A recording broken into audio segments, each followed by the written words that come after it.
आला भाई आप सरकार वो सफर दसदे ने कि असीं इन्ना क आ गए हां नाले ओ जेड़ा दूर सारे शहर पे नजर आउंदा ओदे विच मेरा यार है जात दा कसाई है फलानी नुकर ते ओदी दुकान ही गोश्त दी ते मेरे को पैसे ले लै तू भी जाके ओदी दुकान ते गोश्त खरीदी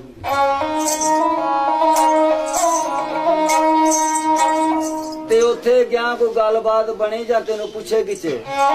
ते गल जरूर तू दस ली कि मैं उत्थों आया जिथे जनाब अली दी जात पाक रहिंदे